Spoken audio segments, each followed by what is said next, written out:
Hey, what's up guys, Mina is here and welcome back everyone to another brand new effects tutorial. Well, today we will be creating the disintegration effect using Maya ncloth to create the primary shatter effect, and we will be creating the particles to add details and creating the ash and the fire sparks along with expressions that will help us a lot to gain full control over the particles.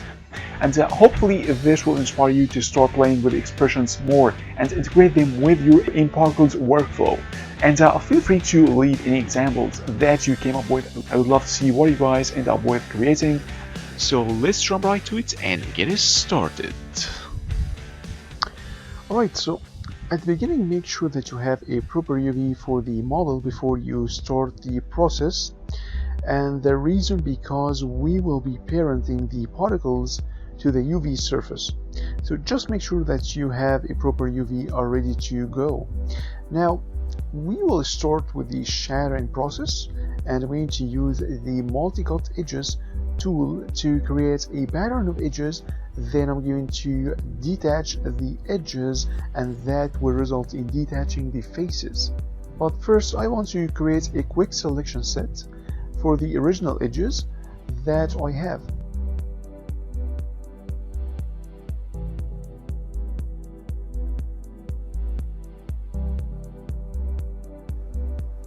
And I will go to the front view. I'm going to shift right click and choose the multi-cut tool and start to create multiple random edges. And notice that we want to end up with big chunks, so make sure that you don't create the edges too close to each others, otherwise we will be detaching the individual faces instead, and it's going to be something like that. So make sure that we are avoiding this.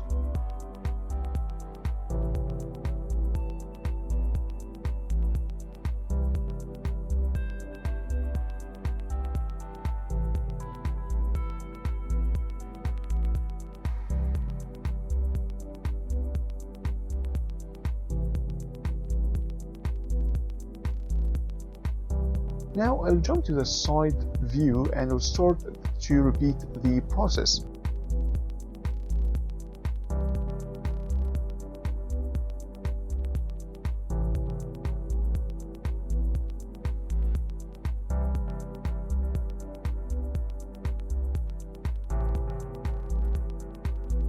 And from the top view also.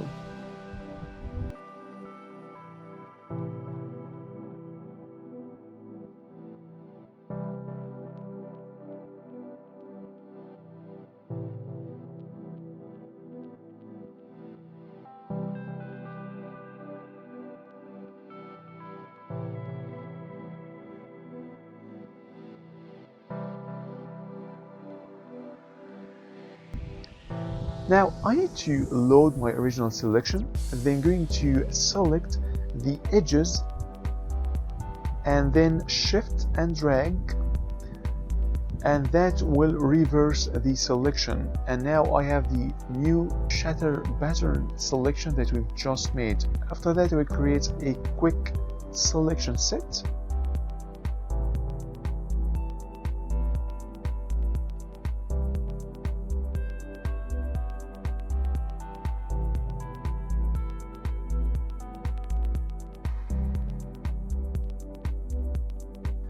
After that I'm going to subdivide the whole mesh.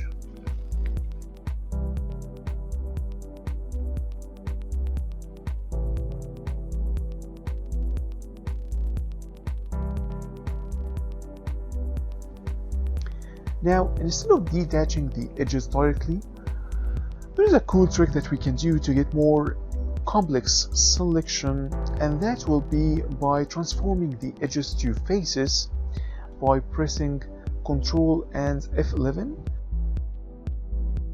and then back to edges again by pressing the shortcut Ctrl F10. Now we've just selected all the edges around the faces. Now if you think you've got too much of edges selected, we can shrink it down because we need more bigger chunks.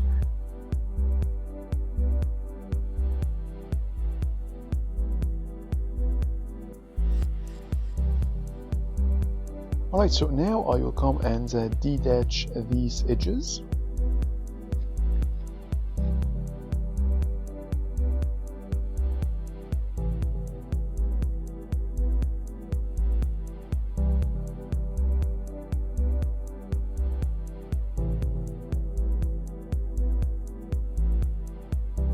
Alright, now we are ready to convert this to ncloth. So under effects menu we can find the ncloth.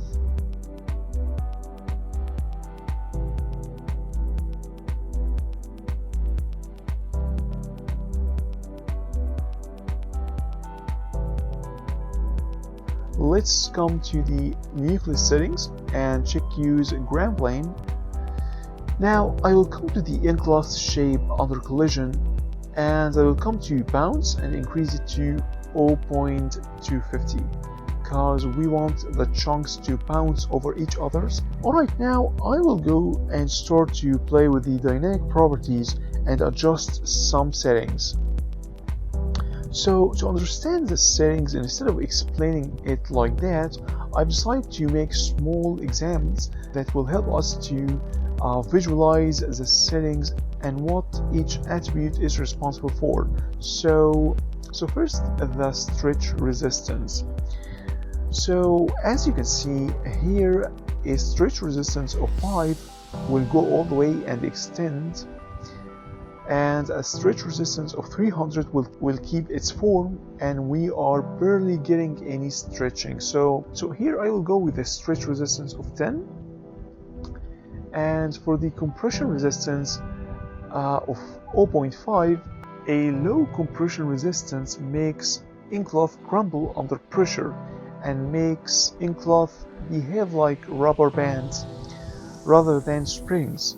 So a compression resistance of 200 makes the ncloth resist crumbling. So here I will set the compression resistance to 10. After that, we have the bend resistance. Here, having the bending resistance set to 0, it's acting more like tablecloth, while a high value adds stiffness to the cloth, especially around the edges.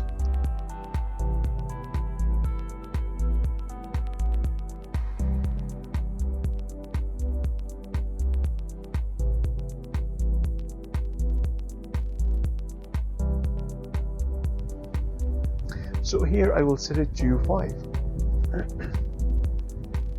Now the bend angle drop off is very interesting because it's responsible for how much of the crumbling and bending happening inside of the cloth.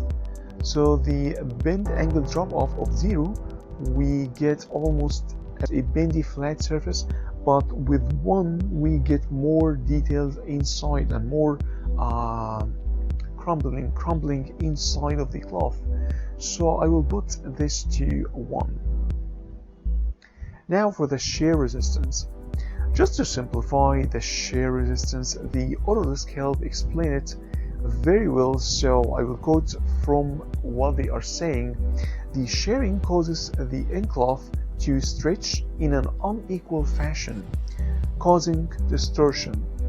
So a lower value will cause the object to distort more, as if it was melting or something like that, while a higher value will help it to keep its form. So I will set the value to 5 and we will see how that's going to affect our simulation. After that, I'm going to jump to the mass and increase its mass to 1.05. After that, I will decrease the lift and drag to 0. We don't need any internal forces inside of the cloth. Then I will put the damp to 0.005 and the stretch damp to 0.250. After that, I'm going to check the ignore solver gravity, and that's all for the dynamic properties right now. And we can make further adjustments after we test these values. To activate the process, what we're going to do is we are going to use the turbulence field along with the uniform to drive the ncloth simulation. So I'm going to select the ncloth, then going to fields and solvers and choose the turbulence field. And I will set the magnitude to 150, the attenuation to 0, and the frequency I will leave it to 1. And for the volume shape, I will make it a cube. Then I will make sure that I am using a 30 FPS. We want to utilize some slow motion effect, so we're going to use the 30 frame per second.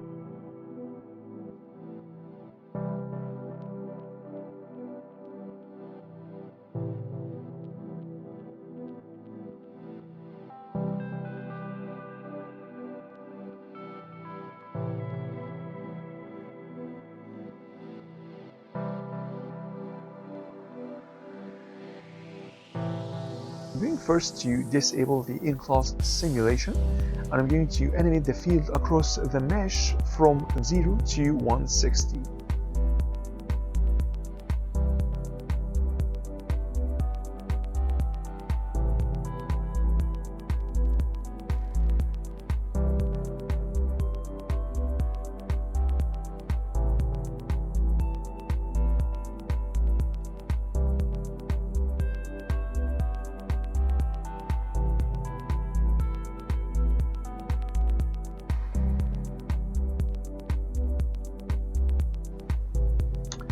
Alright, I will create a playblast of this and I will get back to you in a second.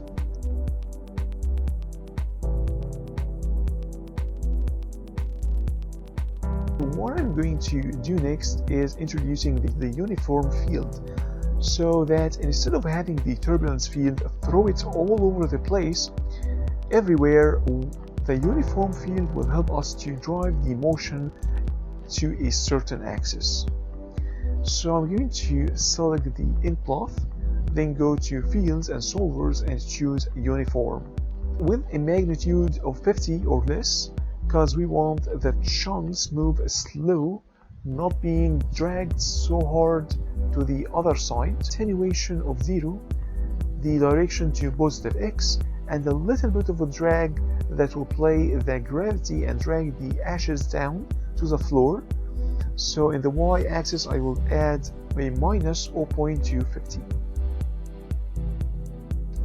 And I will position the uniform field inside of the turbulence field, and I will add some animation to the uniform field to follow the turbulence.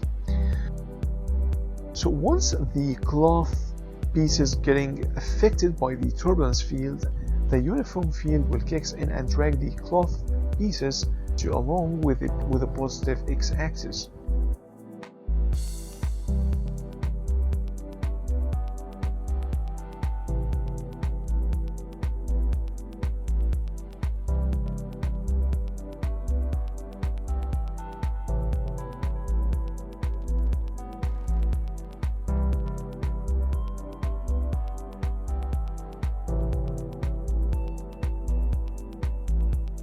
Alright, now I will create another playblast and I will get back to you in a second. Right, so that looks good to me.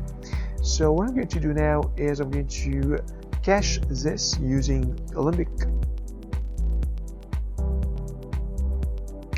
Alright, so now it's time to export this as an Alembic cache. So to do that, I'm going to select my geohead and under cache, Alembic cache, and export selection to Alembic.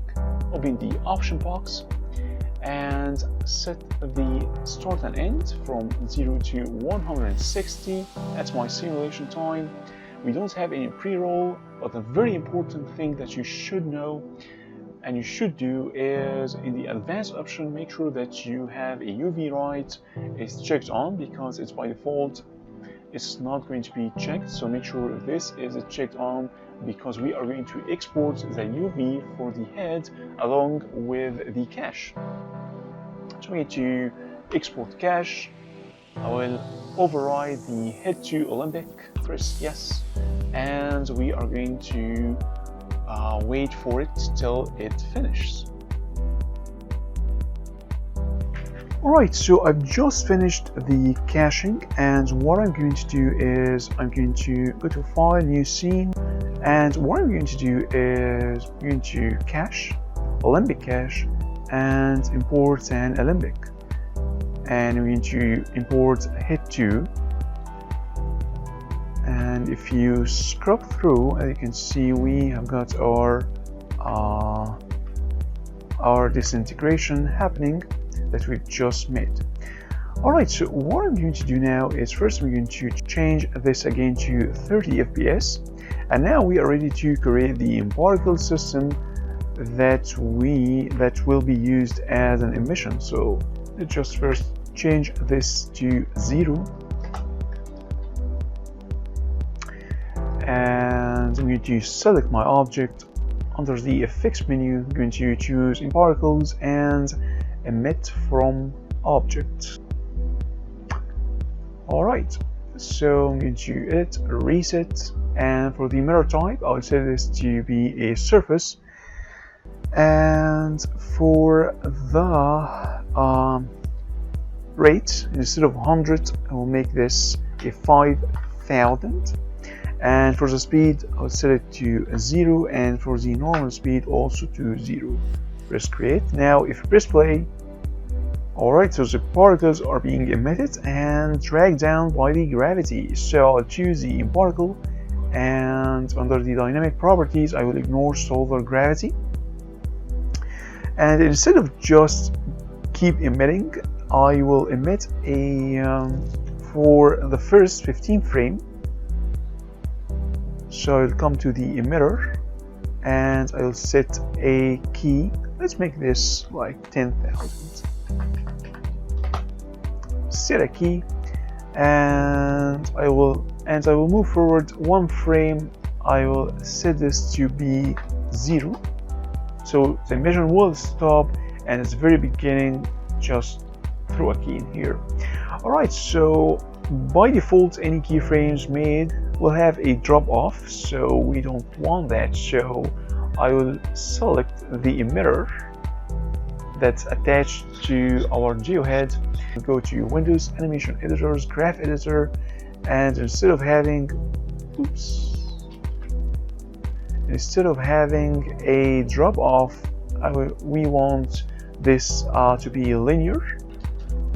Alright, now if I press play, as you can see we are emitting particles, but the second that polygons are moving, the particles are not moving with it. So to fix this, what we can do is I'm going to choose the particle, and now this is a nucleus. We're going to choose our particles, the main ash, and we're going to select the head geo, and I'm going to come to the particles and choose gold. Make sure the goal weight is set to 1, press create, and now if you press play, alright, now well, we are getting what we want. The particles are moving along with the mesh, but the distribution of the particles on the mesh itself looks weird, and this is not what we want. We want the random distribution that we had before we set the particles to set the head to be the goal. So to fix this, what we can do is we can go to the emitter, and we are going to check need parent UV, and then what we can do is head to the particles, the main underscore shape, to the per particle array attribute, and we are going to add a new dynamic attribute, and these are going to be the parent U, parent V, and the goal U with the goal V. Press OK. Now I will right click on the goal U creation expression. In the creation mode, I will copy the main.ash shape .goal U, and I will equal this to the parent U. I'll just copy and paste this, and I will say this is equaling to the parent U. And I'll do the exact same to the parent V and the goal V. So instead of U, I'll set this to be V and parent V. No, not C, V. Alright, press create. Okay, and now if I press play, And as you can see, we are getting our random distribution on the surface, and the particles are moving along with the mesh. So if I hide this mesh, Control H, now if I press play, as you can see, the particles are moving with the cached emission, with the cached geometry. Alright, great. This is what we want. If I came to the nparticles and under shading, instead of points, I will set this to be numeric. And instead of the we are seeing the attribute name of the particle ID. Instead of this, we already have in the per particle array attributes, we already have velocity. So if I came in here and if I type velocity, alright, so each particle has its own velocity. These are the x, y, and z vector place for each particle in the 3D space. So what we want to do is we want to equal this velocity with a new attribute called speed. And according to the speed, we want the emission of the second particles happens. So if the speed was bigger, say was bigger than 1, then these particles will emit particles. We are going to create a new attribute in here. So I'm going to general and new, and we are going to call this speed. And it's going to be a pair particle array and float. Press OK. Now we have the speed attribute. If I came in the attribute name, press speed, as you can see, the speed is set to 0 for each particles because we don't have any information that's saying that we are passing the velocity information to the speed information. So to do that connection, we can come to the speed creation expression, and I'll come in here and say that the speed is equal to the ash velocity.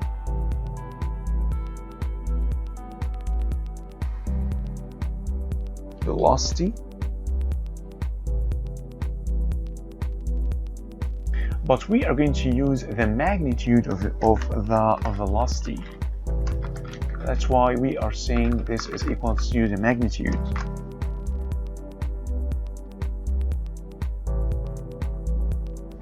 So the connection now is not completely made, because if you press edit, these values will not be changed, because we need to take this. We want to write this expression in the runtime before dynamics. If we press edit now, and let's rewind and see. Okay, as you can see, we are getting some values in here. So for each particles now has a speed. And this is exactly what we want. Now we want to utilize this information for the emitter. So we want to emit particles when these particles have exceeding a certain amount of speed. So to do that, what I'm going to do is I'm going to select our main underscore ash, and I'm going to choose nparticles, and I'm going to emit from objects. And the emitter type is going to be a directional. Instead of 5000, we can set this to like 10. And if we needed to, we can increase this value. And for the speed, to 5, speed random to 1. And we are good to go. So if I press create now, if I press play, okay, so here's what's happening. The particles, which are now the numeric, which are the main ash, if I open the outliner, we have the emitter type, the emitter 2 attached, and these particles outside, these are the new particles that are being emitted. But they are being emitted, the first particles are appearing on the surface, we want, once these particles, these numeric particles, are start to move and gain some speed, now we can emit second particles. Now the second particles can start to appear. Alright, so to do that, I'm going to choose these nparticles. We can rename it to secondary underscore ash. Alright, come to our main ash, and I'll come to the shading. Where is the shading? Instead of numeric, I'll choose point, and we can give it another color just to have some differentiation between these two, like red, bluish. I'll make it red. And we can increase the particle size just to see it better. Let's make it like 3, maybe 4. Alright, here's what we're gonna do now is I'm going to open the expression editor. Now if you open the expression and you didn't find any of your expression here, or what you can do is to come to select and by expression name, and now we have the main underscore shape. Once you press on this, you get your expressions back. Now what we want to say is in the runtime before dynamics. So I'm not going to type this here. I am going to select our main ash, and so to utilize the whole speed story, what we can do is we need to come to the nparticle, and we can start to emission to choose this option here, which is per point emission rates. Alright, now if we came to the per particle array attributes, to rate pp. I'm going to right click in the mirror to rate pp. So I'm going to open the creation expression, and in the runtime before dynamics, I'll come here and it will state a value that the speed. So let's say the speed is equal to, is bigger than, if it's going to be an if condition. So let's say if the speed was bigger than 1,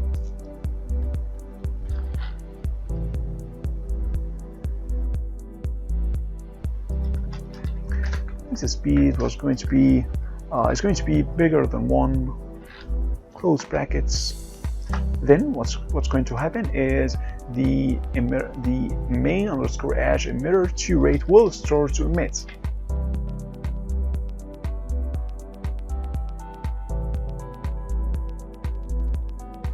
How many particles? Say 10 particles.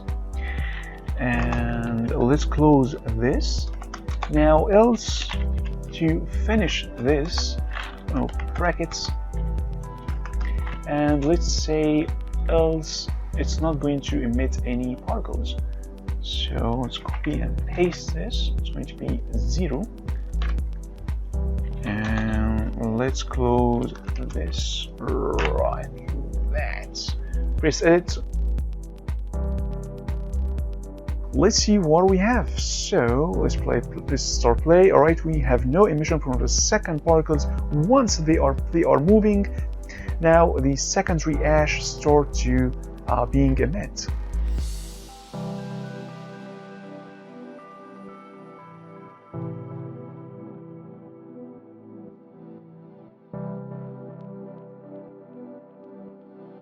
And the point from all of what we're doing is we are going to use the second emission as an instancer, because we are going to replace all these particles with an ash geometry. The only problem that we have now is these particles will just keep emitting. They will never die. So what we can do is we can get rid of this red particles through another attribute. We're going to call it like dying particles. So after amount of time, these particles will die, and once these particle dies, the secondary emission will not start. So let's do this. Let's come to the secondary, let's go to the main ash, and let's create a new attribute, and we are going to call it particle, no, not particle, like dying lifespan, ending lifespan. I have no idea. Particles, dying ash, no, die ash. Change my mind. Die ash. Die underscore ash. There we go. Die ash. Die ash. Alright, it's going to be float and per particle array. Press K. Now we don't have it here, but if you it needs to be refreshed, so press Ctrl A, press Ctrl A again, and we have die ash. In the creation mode, I'm going to claim that the die ash has a value of -1. Alright, and in the runtime for dynamics, we are saying now to Maya that if the red particles, this main underscore ash, has gained a speed or velocity bigger than 1, then the directional emitter here will emit 10 particles. So we are going to change that part. Now we're going to throw an if condition here, and we are going to say that the die ash, if the main underscore ash shape.die ash is equal in, this is when we say equal in, we are saying if it was equal to -1. We are not saying that this is equal to -1. We are saying if it was equal to -1. This is a comparison. We are using the equal in. Alright, so if it was equal in -1, the main underscore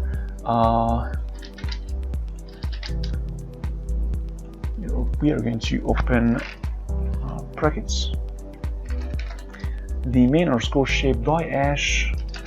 Now we are assigning this to the time. Which time? The time where the particles exceeded 1.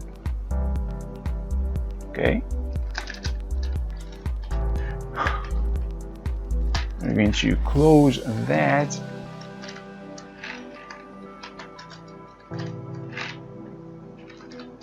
Else if the time minus the die underscore ash has a result that its sum is bigger than 1, then what we can say is the lifespan of the time underscore ash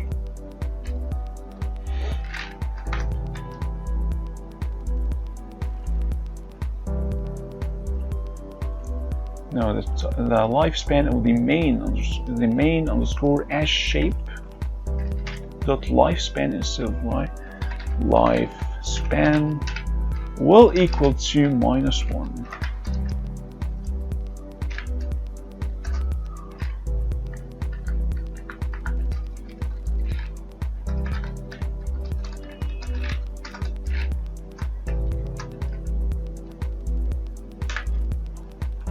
And there you go. Alright, so the reason why it's not working, because in the lifespan it was set to live forever, so instead we should have this set to lifespan. And for the expression, I forgot to put a pp, lifespan per particle. Press it, and now main shape and the numeric, this is die ash. Now let's see the values.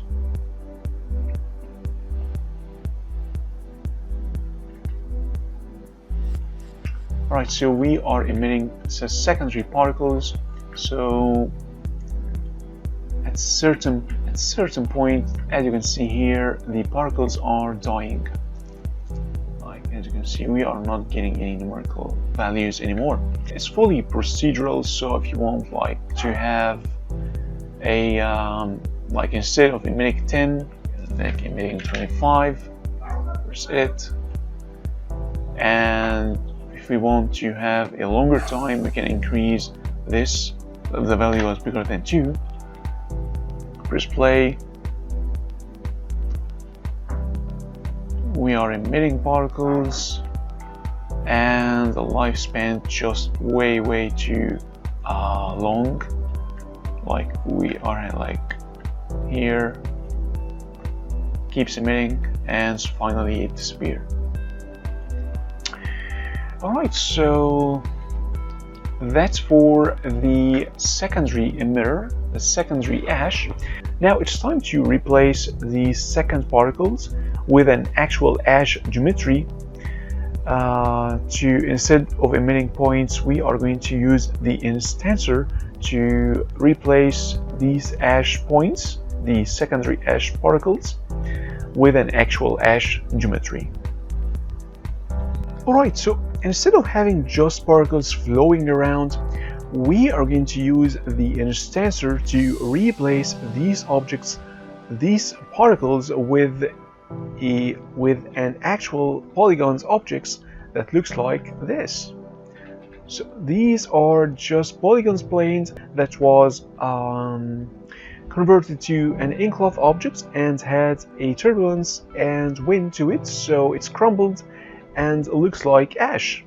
So we are going to use these ashes, these polygons, as a replacement for the imparticles using an instancer. Then we're going to use some expressions to randomize the scale, the object's ID, the rotation, and also to randomize the mass of each object, so they don't have the same velocity. Alright, so let's do this by, we are going to select the secondary ash under imparticles. I'm going to choose instancer, open the option box.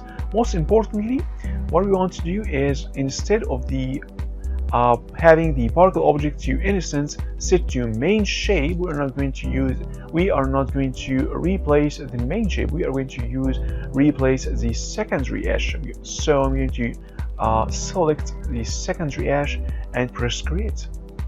Alright, now we have an instancer, and this instancer is instancing the secondary ash, so it's instancing particles. But we don't want that. We are going to remove the items, and we are going to select all the objects, then select the instancer and add selections.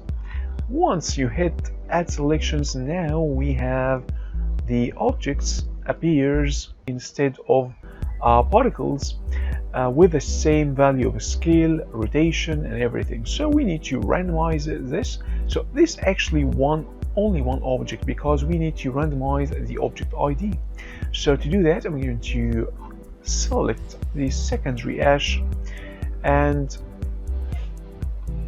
I'm going to create a new dynamic attribute, and its name will be object ID, and it's going to be float and per particle array. Press OK, and I mean the object ID creation expression, I will copy and paste this in here, equal rand, and now here you type how many items you have. I have 29 to 0 and 29, between 0 and between 29, and press create.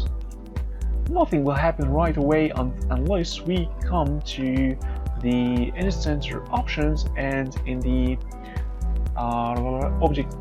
object index we change this to the object ID, and normally this is not turned on by default, so you need to check this to see the object ID in the list.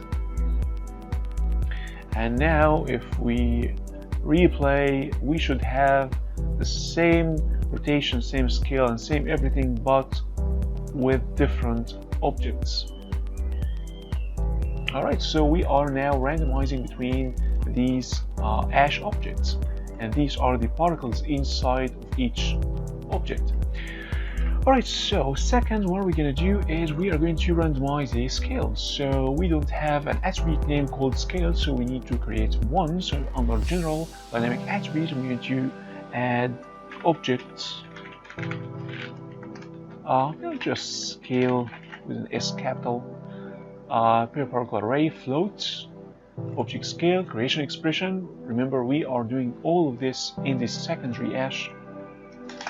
And to randomize the scale, what you have to do is you have to type float $r scale equal, and here we are going to randomize the scale between, say, 0.1 and say 0.5.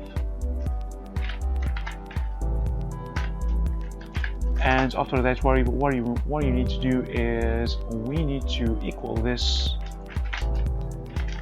to our scale. We need to equal this to $r scale, and we are going to copy this. Control C, Control V 3 times, and then we're going to end it. Here's something like this. We have an error because we need to add the $,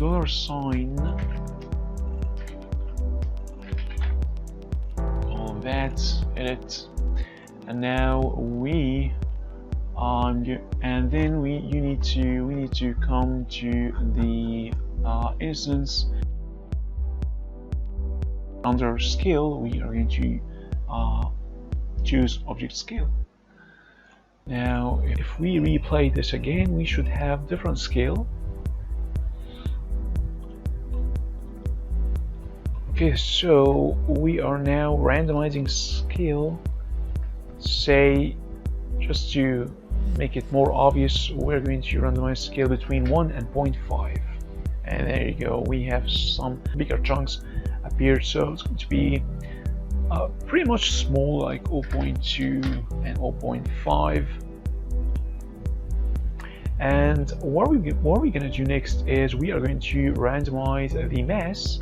So each has a different kind of mass, which will end up resulting in resisting the velocity and having a different speed. So creation expression in the mass, we already have it, and we're going to copy this. We're going to say mass equals to a random value between 1 and say 0.1 and 1.5, something like this. Press edit. And lastly, what we're gonna do is we need to randomize the spin, the rotation. So we are going to add a spin attribute. So it's going to be objects spin. Press OK. Control A. Control. Okay, let's do this. Alright, so let's choose secondary. It's not appearing right away, you have to refresh. Alright, we have the object scale here. The object spin.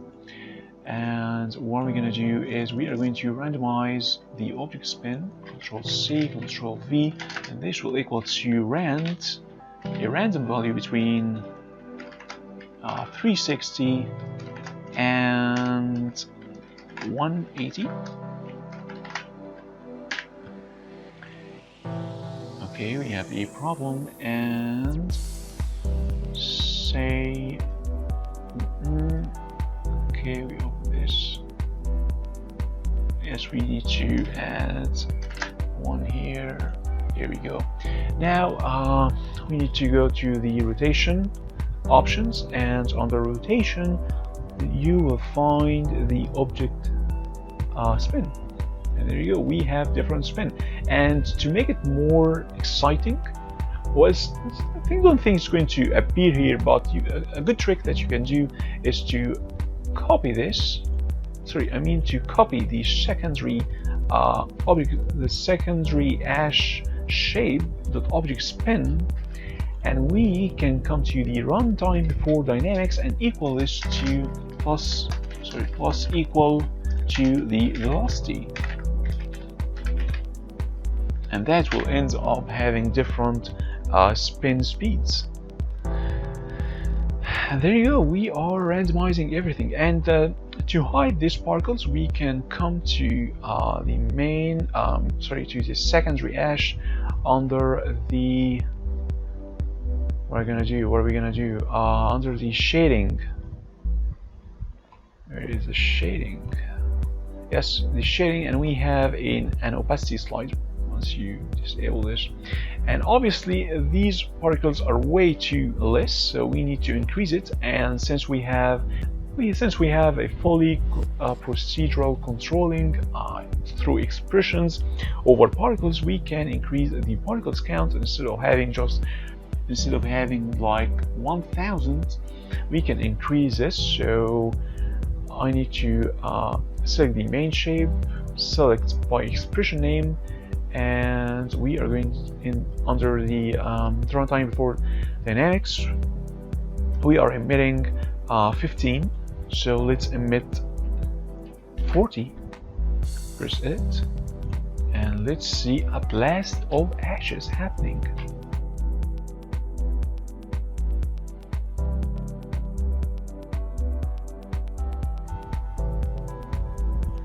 Okay, let's add more. Let's come in here and let's add to 80.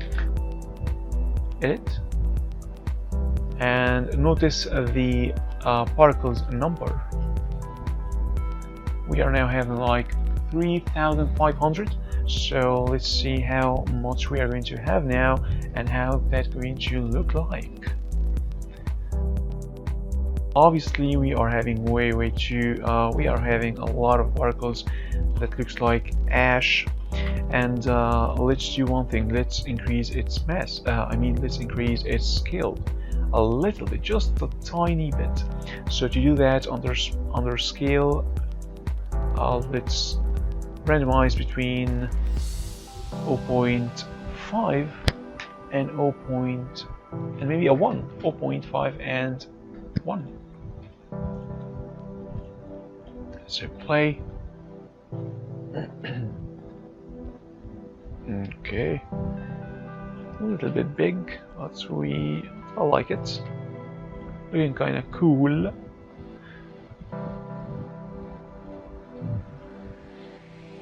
Right, so what we're going to do now is we are going to use some turbulence fields and another uniform field to drive these secondary particles to have more exciting motion. So what I'm going to do is I'm going to select the secondary ash, and under fields and solver I'm going to choose turbulence, and I think 100 is way too big. Let's make it like 60 with no attenuation and a frequency of 1. We can animate the frequency, and let's press create. Okay, let's rewind this, and let's make sure that the secondary particles are attached to the turbulence field through the dynamic properties, through the dynamic relationship. So to do that, I'm going to choose Windows. I'm going to select the secondary particles, and under Windows, relationship editors, dynamic relationship, and it's selected. And let's add another field, which is going to be the uniform field, and 75, maybe 50, and no attenuation, and -250 to drag it down, and for the direction positive X. Let's create this and see how that's going to look like. Press play. Alright, okay. I think they are way too fast. They are moving way too fast to the right. So to fix this, I'm going to select the uniform field, choose this like 25, and there you go. We are now affecting the turbulence, the secondary particles with turbulence and a uniform, and this is what we have so far. Let's come here and let's make a play blast, and let's see. And there you go. And that looks really nice, really cool. Some really cool action going on. Alright, so I think I'm going to do one more thing. I am going to create particles that are going to act like sparks. Alright, so what I have here is these sparks that will go on top of over everything. Just but I needed like something, some kind of sparks to go on top of the everything, just like what I've done here. The creation was very easy. All I did was an emitter, a volume emitter that's going to emit particles from frame 40 to 45, and for the particles itself, I set it to multi-streak, and I'm going to render this using Maya hardware, since this is not supported by software. It is only hardware, so I'm going to use a multi-streak along with Maya hardware 2.0, and along with a turbulence field with the magnitude of 100, and a uniform just to drag the particles to the right with a magnitude of a 50. And for the particles itself, what I did is for the trail fade, put it to -1, and for the trail size, put it to 0.4. Opacity scale, I've made opacity scale. I've created this full off for the particles, and for the input, for the opacity scale input, I set it to age. And which means it's going to disappear once, and it's going to disappear as they are going to go longer. I mean, like the particles are set, the lifespan for the particles is lived forever, but they are disappearing since we are using the opacity scale to input to age. And for the color, between two simple colors, kind of yellowish and going to red.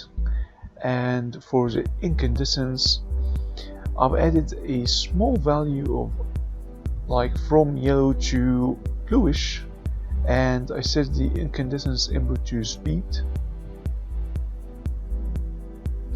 And for the input max, just like some variation that happens between the fall off. It's like the fall off that has some variation impact going through between these two colors. You know, you render this using hardware from like the front view here, and I'm going to add this on top of what we have done so far. So yeah. Alright guys, I hope you got a lot from this, and I really would like to see what you guys end up with, or like maybe take an idea from this and make a whole different effect with it. So that will be an awesome thing to see. So please leave me a comment, let me know what you guys think, and of course if you have any ideas in mind for future effects, let me know, and I'll do my best to really get it done. And then make sure you also subscribe. You don't want to miss out the upcoming effects training that I'm going to do on this channel. And again, thank you so much for watching, and see you next time.